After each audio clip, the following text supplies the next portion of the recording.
Good morning, good evening, good afternoon, wherever you are in the world. Welcome to Living World of Darkness Street Magic, where we find ourselves at the train station, or in New York City, the station for the Staten Island Rail, where Naomi, young, whatever she is calling herself today, not an ecstatic, sort of sidles into the station, staying as inconspicuous as she can, which she's relatively good at. Having and opens her hand, revealing a wallet that she just lifted from a passerby.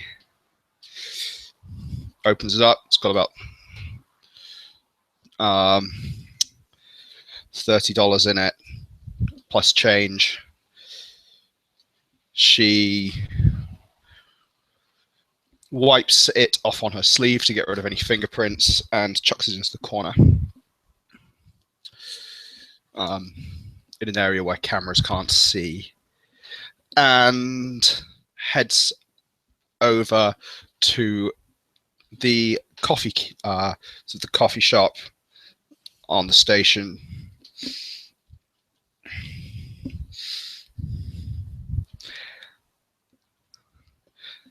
Yeah. She'll go up to the counter. A gentleman will turn around. It seems to be inconspicuous at first, sort of wearing one of the caps that this particular brand of cafe seems to be boasting. One of those tasteless pastel uniform colours that they have. Turns around, you can see locks of ginger hair, as well as a name badge of Ed, EDD, Onion, trainee. He comes over to the till and goes, hello, how can I help you? Oh, fuck. I suppose you can just get me a fucking espresso. A big one. Just as much caffeine as you can concentrate in a fucking mug or a cup. Certainly, ma'am. And Ed turns his back, sort of processes the order on this little machine, and he turns around and goes, that will be free. Right. Okay. Let me guess, you've got your break coming up. Actually, I do. Yeah, I thought so. Well, it's actually... good guess. Naomi kind of rubs her eye. Sort of massages her eye like, I can't be asked with the shit today, but goes and sits in a table in the corner, or on a bench in the corner. But in only a few minutes, there is a clatter of a tray on the table that's in front of you. There are two sort of cups set up, one of which looks like it's been heavily dosed with caffeine as per the lady's instructions, and there was what appears to be a bowl of salad and overpriced expensive sandwiches that they sell in those shops, but it's reasonably fresh.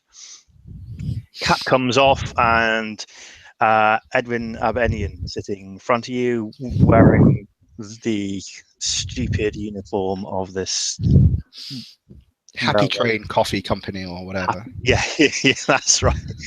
Complete with a badge logo on the cap, which looks like it's been drawn by some 5-year-old or something like that. Yeah, some smiling coffee bean. Mm-hmm.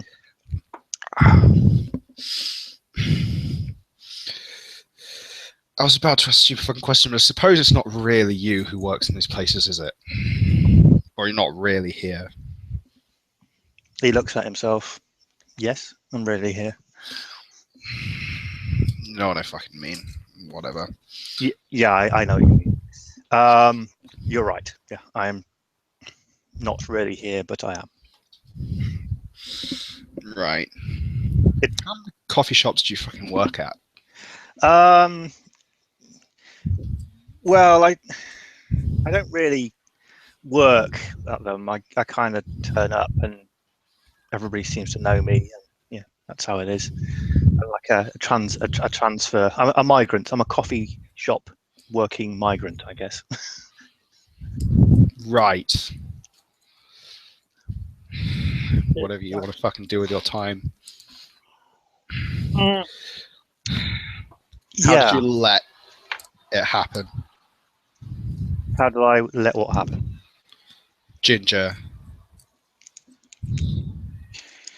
I didn't know anything about what happened with Dakota. I only heard from it. No, Ginger, not Dakota. Don't give a of course you don't give a shit about what happened to Dakota. That's not your problem. Well, I mean, this is why I'm coming to. Well, I was hoping to meet you. I mean, it is now because there's an executor coming to deal with it. Yeah, we thought so. She's quite. I don't know this one by name, but I've asked around, and it seems that this one's quite ruthless. From what I've heard, they're all fucking ruthless. Some can be bargained with or flattered to a point when they can be diverted away from their primary goals. It's bullshit politics, as you know. That's what the higher ups do. It's kind of why I like to keep them out.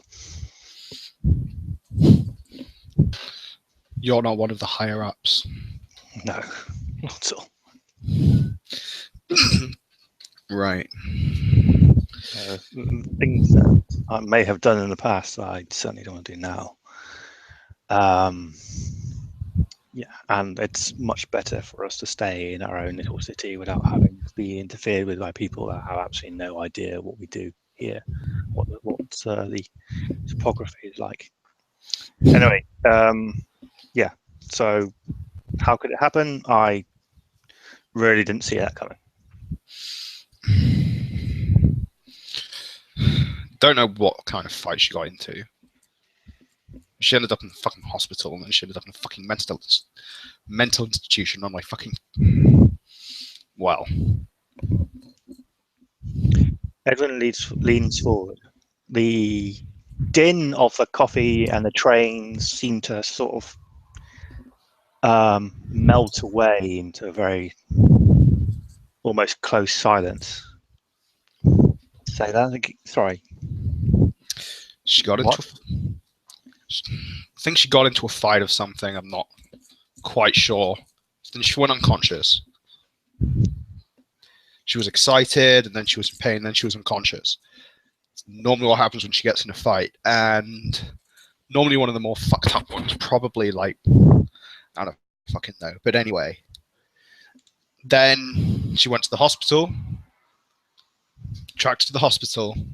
Then she was taken, because, like I said, she was sectioned into a fucking mental institution.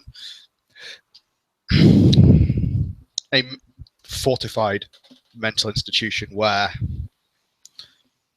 I can't quite look in the windows, if you want to put it like that. As in, nothing fucking gets through. At all. There's an element of darkness that seems to sort of filter out over his face. She's in a mental institution that is not one of ours. Run by them. Fucking exactly. There's a slight vibration in the table as nervous energy passes along Edwin's leg and he's rocking against it. This is why I sent fucking you. Why she was fucking living with fucking you, so this kind of shit couldn't happen. But anyway, she's there. We tried to get her out the nice way. But yeah, they have fucking crazy security. I couldn't get in. At all. I don't have any fucking ID, and they needed like a driver's license to get in. As well as a full body search and all bags searched for contraband. Photo ID, yeah, which I don't fucking have. The others went in, found fucking nothing. You cannot break into this building from the outside. The windows are like fucking reinforced skyscraper glass, the sort of shit you can drive a car into and it won't crack. I see. There is one proper door. There is one fire exit that doesn't have a handle on the outside that was being watched. We're trying a couple of other ways to get her out now. One's kind of the legal thing where if Ken's helping, he's filing for guardianship over Ginger. I don't know if it'll fucking work, but he's good at that kind of shit. And if not, well, he's been approached by the Euthanatoi, who are talking about going in and doing it messy. Edwin stiffens. I see. I have a couple of ideas. What are your suggestions then? Bear in mind, yeah, like I say, no one's managed. You might be able to, I don't fucking know. No one else has managed to get anything through this building magically at all. I have well, there's two things I can do. That I can help Ken support his claim by putting pressure on the right people. And I can also help and lend aid to the Euthanatoi if they wish to go in. Right. I do not want to have my sister sectioned in that place. Yeah. Apparently they fucking brainwash people there or some shit. People who go in don't come out the same. Apparently it takes a while, but yeah. I see. Apparently the Euthanatoi are pretty much going to go in anyway, Ken was saying. If he goes along, at least he can get Ginger out. Make sure she's not some fucking... yeah, collateral damage. Apparently the leader of these guys has a grudge. Sister was fucked up there. So, or daughter or something, I don't fucking know. I see. This is why we can't be allies with them. Because they do this shit. And you're saying we don't? Maggie's walking around this fucking city. You offered to do something not dissimilar to me. You've seen what Dakota did. And this executive you talk about, she's fucking ruthless. Yeah. I see your point. Yeah. Mine has always been about personal freedom, which is why I never would have done anything to you anyway. And I keep hearing this Maggie person. Yeah. On the link. I don't know her, but claim that she made mistakes, and people seem to have a dim point of view towards that. Well, she was telling me not long ago that she would quite happily do it again. So... do what? It's all right when you've discovered a scared, newly awakened person who's just been forced magically into the back of a car and fed on by a fucking vampire. The best thing to do is to dominate their mind, isn't it? walk around the city for months, wearing different faces, not telling those who knew you before who you were, just walking around with a fucking false identity.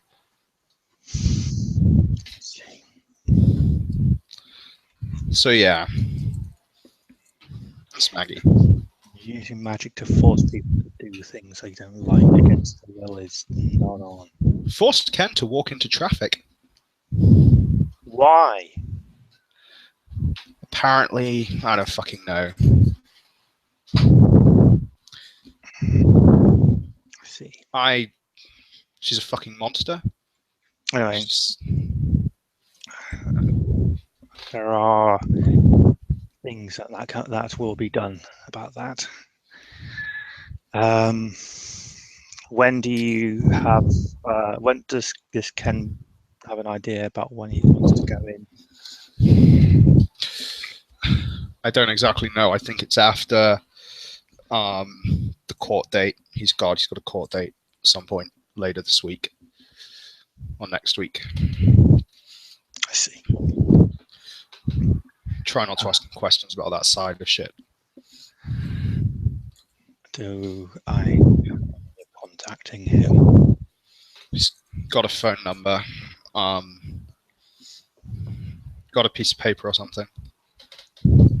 Pats himself down and pulls out a small little pad of paper, tears off a piece, and hands it across with a pencil. And she'll write down Ken's number, and she'll just beam to Ken over the Soul Link that she's given his phone number to Edwin. Let's talk about helping Ginger out. I didn't see this. I set a guardian for her. I don't know why it didn't help her if she got into a fight. I don't fucking know. I don't. Clearly, it's not a very good guardian. Yeah, I shall be having words with it. I don't have an answer for you about how I let this happen. I never wanted to control her movements. I still think that her friendship with yourself and Violet is a good thing for her. That's why I did not stop her from leaving the Chantry. Yeah, fucking heartwarming, but yeah, she needs at least some way of controlling. I'm assuming it's one of the one of the more damaged personalities. She needs some way of firming them up, controlling it to a degree. Even if we can't, just start merging them together. Give me. I'm working on something about that as we speak, and I should be ready in a week to help with that. Right. So if we keep her for the week, then we can bring her here and have yourself and Violet join and at the Chantry, and then we can see what we can do to repairing that damage. Yeah. Right. There's a sort of a nervous, sort of wound up tension coming from Edwin as he's sitting there. His sort of, you can see where his legs are crossed, or the top of his foot is shaking. It's rattling or making the sort of coffee in the cups sort of like ripple a bit. As finding something for his hands to do, he picks up his own cup and takes a swig.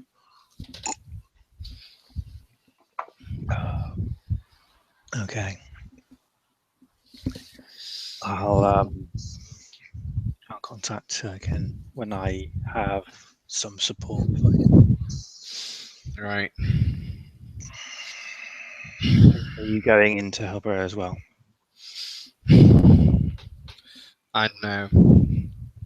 I might just get in the way. that sort of shit it isn't exactly my forte, but I might do. I'm sure she'd appreciate having you there. Yeah, you're probably fucking right. I'll talk to Ken. Let's see.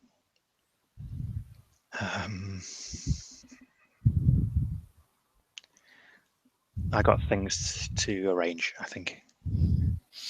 Yeah, I've got a place to be. I see. Okay. The whatever you need from me, if you need anything, then you ask. Yeah, I can. Of course. And that's not just for helping Ginger. That's anything you need. She gives Edwin a look. Right, of course.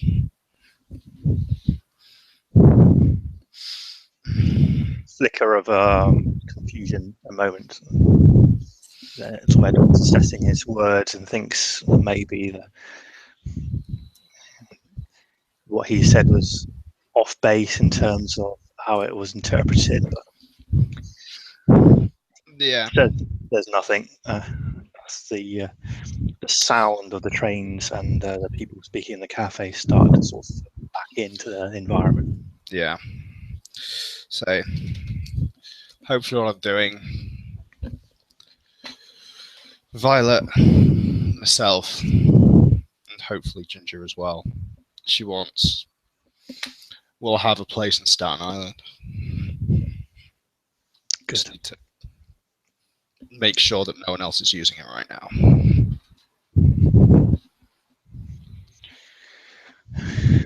Well, it seems to be your train's coming soon, I imagine. Yeah. Thanks for the coffee. Yeah, do you want that to go? He points to the sandwich. Yeah, why the hell not? I've not eaten today. A mere moment, and a sort of cardboard or sort of doggy bag sandwiches, and you notice him put some crisps and a bunch of other sort of like confectionaries, both sweet and savoury, in a little bag extra, and hand it across to you when he comes back. Well, stay safe in Staten Island, and I'll see you in a week. Yeah, thanks for helping Ken, I guess. You're welcome.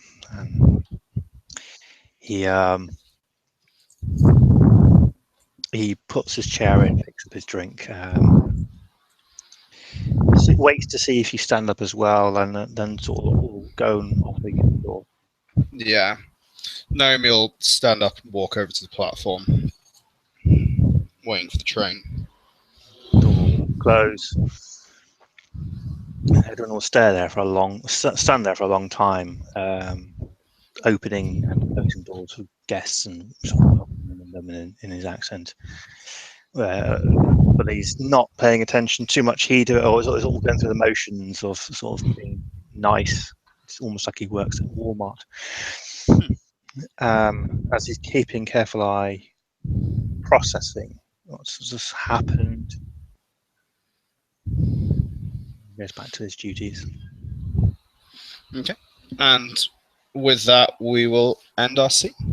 Thank you, player, for playing. Thank you, anyone watching. Goodbye.